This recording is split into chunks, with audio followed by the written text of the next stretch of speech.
आज हम लोग पढ़ते हैं त्रिभुज के बारे में। कल हम लोग जो पढ़ाए थे उसमें हम आपको त्रिभुज के बारे में बता दिए थे कि त्रिभुज क्या होता है ना। त्रिभुज किसे कहते हैं तो आपको कल बताया था कि तीन रेखाखंडों से घिरी हुई, ये तीन रेखाखंडों से घिरी हुई अगर कोई आकृति है, अगर वह बंद है तो क्या है जी? त्रिभुज है। क्या है? त्रिभुज है ना। त्रिभुज में ये इसको अगर नाम देते हैं ABC, तो इसमें कोण ये होता था, कोण B, कोण C, तीन कोण होता था, तीन भुजा होता था और तीन शीर्ष होता था। कोण किसको कहते थे? कोण किसको कहते थे? तो कोण क्या इसमें तीन कोण कौन कौन था? तो कोण ABC। अच्छा, कोण ABC लिखे मतलब किस कोण की बात हो रही है? इस कोण की बात हो रही है, कोण B की। तो कोण ABC को हम ये भी बताए थे कि कोण ABC भी लिख सकते हैं कोण B को, या कोण CBA भी लिख सकते हैं। आप कंफ्यूज मत होइएगा, ठीक है। कोण A को कैसे लिख सकते हैं? तो कोण BAC या कोण CAB लिख सकते हैं। कोण C को कैसे लिखते हैं? तो कोण BCA, या हम इसको लिख सकते हैं कोण ACB, है ना। हम ऐसे लिखते हैं, मतलब लिखने वाले को आगे पीछे लिखने में हमको कोई दिक्कत नहीं होगी, है ना। तो हम इसको क्या कर सकते हैं जी? कोण को हम इस तरह से लिख सकते हैं, है ना। अब बात हो रही थी कि इसमें भुजा भी होता है, तो तीन भुजा कौन कौन होगा? तो इसमें देखिए ये जो रेखा है ना AB, एक भुजा होगा AB, दूसरा भुजा क्या हो जाएगा? BC, और तीसरा भुजा क्या हो जाएगा? AC। ये भी चीज हम आपको उस दिन बता देते। ऊपर ये रेखाखंड क्यों दिया जाता है, ऊपर ये रेखा क्यों दिया जाता है, इसके बारे में आप लोग को बताना था, है ना। तो ये चीजें जो था हमने ये बताया क्या? रेखाखंड के बारे में, रेखाखंड सॉरी माने भुजा के बारे में। तो भुजा के ऊपर जो हम देखिएगा लिखे हैं AB, BC, AC, है ना, लिखा है ना। तो उसके ऊपर देखिएगा हम लाइन एक खींचे हैं। इस लाइन को उस दिन भी बताए थे हम, क्या इस लाइन को क्या कहते हैं? हम रेखाखंड कहते हैं। आपको ये भी बात याद होगा कि बताए थे कि अगर किसी किरण को लिखते हैं तो कैसे लिखते हैं? तो किरण को लिखते हैं तो क्या लिखते हैं? उसमें ये तीर के निशान एक देते हैं, ठीक। अगर हमको रेखाखंड को लिखना होगा तो इस तरह लिखते हैं, उसमें तीर का निशान नहीं होता। रेखाखंड किसे कहते हैं? रेखा का एक भाग होता है ना। रेखा का एक टुकड़ा होता है। खंड मतलब क्या होता है? टुकड़ा ना होता है, तो टुकड़ा होता है उसको रेखाखंड होगा। अब सुनिए यहाँ पर, अगर किरण की बात हो रही है रेखा की, ये तो किरण का हो गया। अगर रेखा हमको लिखना हो तो उसमें क्या होगा? दोनों बगल तीर के निशान हो, क्योंकि उसकी लंबाई निश्चित नहीं होती है और दोनों की ओर अनंत दूरी तक वो बढ़ते जाता है ना। तो ये सारी चीजें हम लोग पढ़ लेते। अब पढ़ना है कि त्रिभुज बनना संभव कब है, किस स्थिति में हम त्रिभुज बना सकते हैं, है ना। किस स्थिति में हम त्रिभुज बना सकते हैं? एक मिनट रुकिएगा, है ना। त्रिभुज हम कब बना सकते हैं, माने कौन सी ऐसी स्थिति होगी कि त्रिभुज हम बना सकते हैं, ना। पूछिएगा कभी कोई एग्जाम में पूछता किस स्थिति में त्रिभुज बनाना संभव है ना। तो देखिए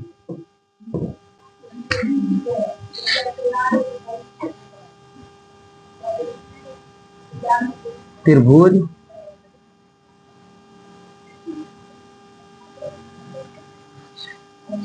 बनने की शर्त, त्रिभुज बनने की शर्त माना शर्त क्या है कि त्रिभुज बनेगा? पहला है कि तीनों कोणों का योग 180 डिग्री हो। क्या हो? 180 डिग्री हो।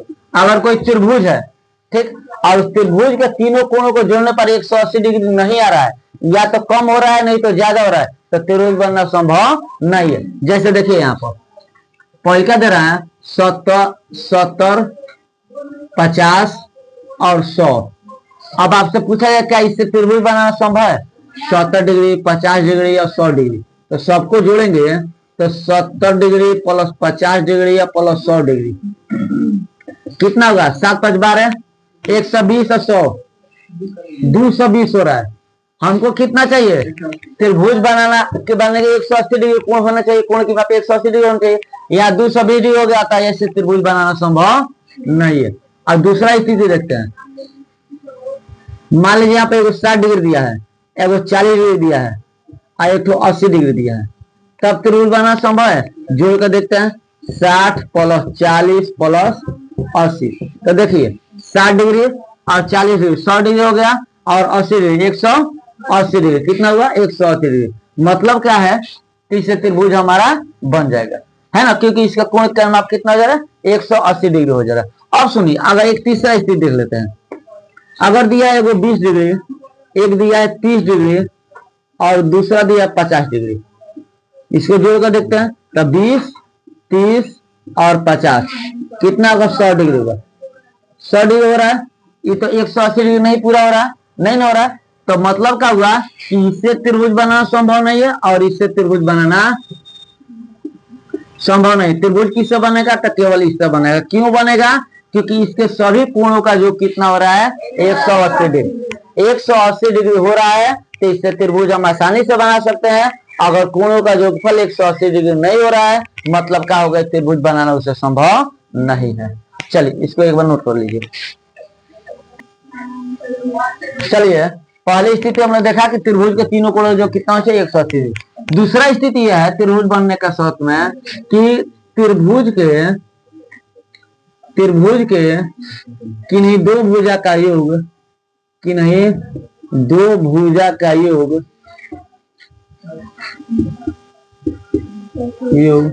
तीसरी भुजा से,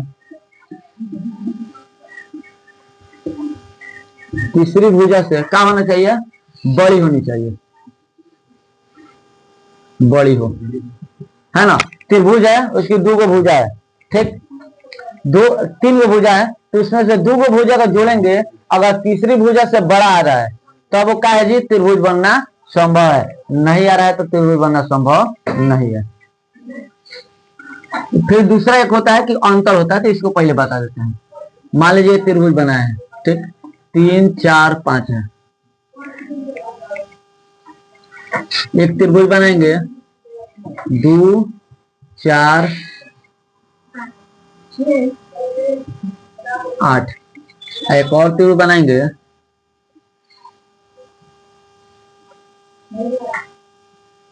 3, 4, 7। मैंने क्या कहा कि दो भुजा का जो तीसरी भुजा से बड़ा हो। तो देखिए ये दो को जोड़ते हैं, इसमें 3 और 4 को जोड़ेंगे तो क्या होगा, 5 से बड़ा होगा, होगा ना। 3 और 4 को जोड़ेंगे तो 5 से बड़ा होगा।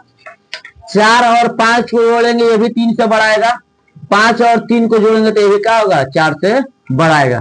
मतलब हर स्थिति में यहाँ पर दो भुजाओं का जो तीसरी भुजा से बड़ा हो रहा है, अतः यह त्रिभुज सही है। भले हम फिगर बना दिए हैं, लेकिन त्रिभुज सही है, बनना संभव या नहीं है उस चीज को हम बता रहे हैं। इस बात को आप जरूर ध्यान में रखिएगा, ठीक है। अब इसको देखिए, 2 और 4 को जोड़िए, 8 से बड़ा होगा, नहीं होगा। ये तो 6 हो रहा ना, 6 हो रहा है ना, 8 से बड़ा नहीं होगा।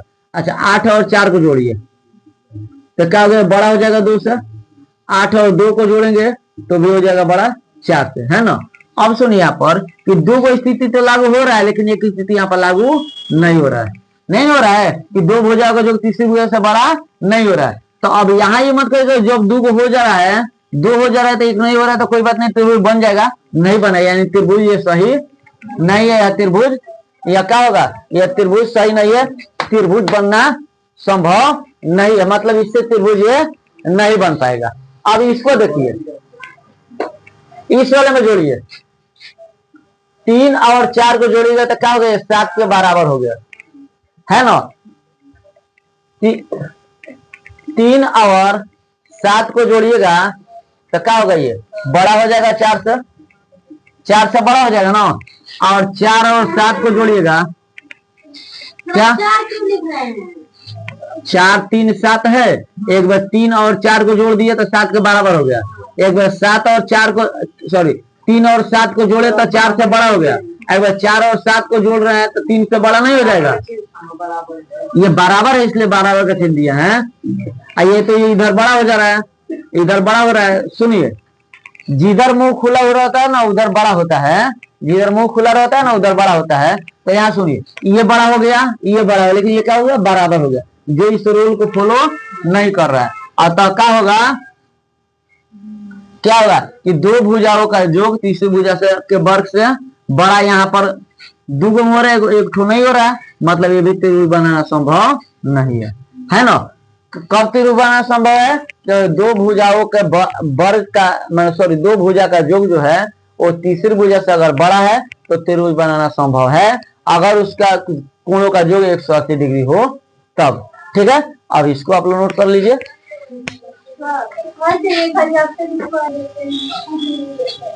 लिख लिया सभी लोग। अब सुनिए, आप यही पूछे ना कि सर ये कैसे, समझ नहीं है। देखिए, दो भुजा जोड़िए, इसको जोड़ते हैं तो इस भुजा से बड़ा होना चाहिए, जो फल उसका क्या होना चाहिए? बड़ा होना चाहिए। तो बड़ा होने का मतलब कि हर स्थिति में बड़ा होना चाहिए, माने दो को जोड़ रहे हैं, तीसरी से बड़ा हर स्थिति में होना चाहिए। अगर कोनो स्थिति में अगर छोटा हुआ तो त्रिभुज नहीं बनेगा।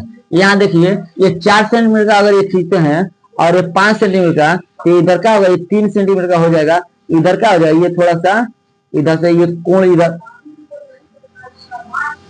ये कोण छोटा हो जाएगा इस तरफ से, है ना, क्योंकि हम पढ़े हैं कि त्रिभुज के माने छोटे वाली जो भुजा होते हैं सामने कोण छोटा होता है, तो ये बन जाएगा। यहाँ आप देखिएगा कि अगर ये 4 सेंटीमीटर खींच रहे हैं, सपोज दैट मान लीजिए ये 4 सेंटीमीटर है, 4 सेंटीमीटर है और ये 8 सेंटीमीटर है, तो जाहिर सी बात है इसका दुगुना होगा, यानी लगभग इतना बड़ा हो सकता है।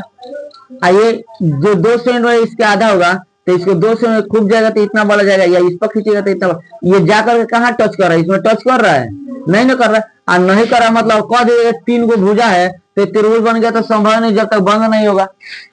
ये जाकर इसमें टच करना चाहिए तब ना होगा, ये टच यहाँ पर कर ही नहीं पाएगा, तो क्या होगा जी? त्रिभुज बनना संभव नहीं है। अब इसकी जो बात कर रहे हैं आप, तो इसी तरह देखिए, ये 4 सेंटीमीटर है और ये 7 सेंटीमीटर है, ठीक, और ये 3 सेंटीमीटर है, तो इससे भी छोटा ये बन जाएगा ना। अब कितना भी छोटा इसका कोण बनाइए, इसका कोण बनाइए, फिर ये अगर मान लीजिए इसको लाते हैं तो जाहिर सी बात है इसको इससे बड़ा हो जाएगा, क्या होगा? ये बड़ा हो जाएगा, जबकि शर्त है कि इसको शीर्ष को, इसका शीर्ष इसके शीर्ष को छूना चाहिए, है ना, जो संभव नहीं हो पाएगा। तो इससे भी त्रिभुज बनना संभव नहीं होगा, ये इतना बड़ा हो जा रहा है अगर इसको लाते हैं इधर, तो है ना, इसलिए क्या होगा? त्रिभुज नहीं बन पाएगा। ठीक है, तो त्रिभुज कब बनेगा? जब दो भुजा को जोड़ेंगे और तीसरी भुजा से बड़ा होगा तब त्रिभुज बनेगा। और नीचे करेंगे इसको तो ये क्या होगा? इसको और नीचे करके यहाँ लेंगे या और नीचे करके यहाँ लेंगे, तो यहीं पर टच कर रहा है ना, जबकि इसका पूरा माप कितना है? 8 सेंटीमीटर है। तो 8 सेंटीमीटर तभी पूरा होगा जब ये वाला रेखा यहाँ पर टच करेगा और यहाँ पर टच करेगा, तो यहाँ पर होगा? नहीं होगा, बीच में लटक जाएगा, पूरा टच ना करेगा, है ना, इसलिए त्रिभुज नहीं बन पाएगा। आज जब तक वो टच नहीं करेगा, बंद नहीं होगा, तब तक हम त्रिभुज कहेंगे नहीं। ठीक है, चलिए हम पढ़ते हैं क्या? त्रिभुज के प्रकार के बारे में। त्रिभुज को कितने आधार पर बांटा गया है, त्रिभुज में कौन कौन से प्रकार होते हैं, कौन कौन होते हैं, उसके बारे में हम लोग बात करते हैं। ठीक है, त्रिभुज को 2 आधार पर बांटा गया है।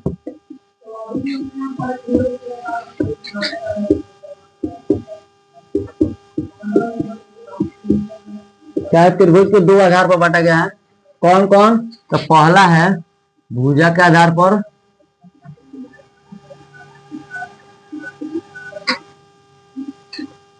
और दूसरा है कोण के आधार पर।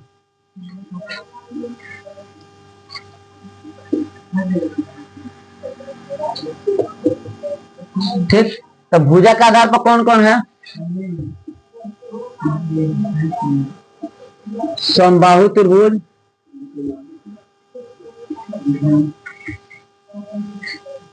समद्विबाहु त्रिभुज,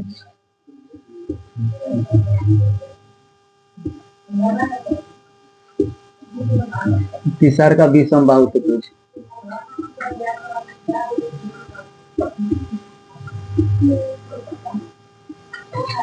कोण के आधार पर है न्यून कोण त्रिभुज,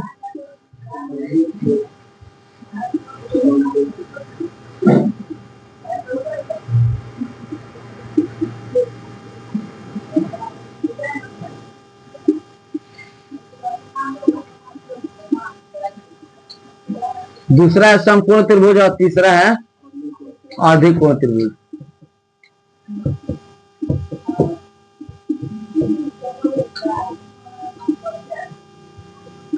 ठीक है, एक त्रिभुज के आपका क्या हुआ, प्रकार हो गया है ना, दो आधार पर, भुजा के आधार पर और कोण के आधार पर। भुजा के आधार पर समबाहु त्रिभुज, समद्विबाहु त्रिभुज और विषमबाहु त्रिभुज, और कोण के आधार पर न्यून कोण त्रिभुज, समकोण त्रिभुज और अधिक कोण त्रिभुज। ठीक है, और इसके बारे में हम पढ़ेंगे कल, इसके डिफिनेशन के बारे में हम लोग पढ़ेंगे। ठीक है,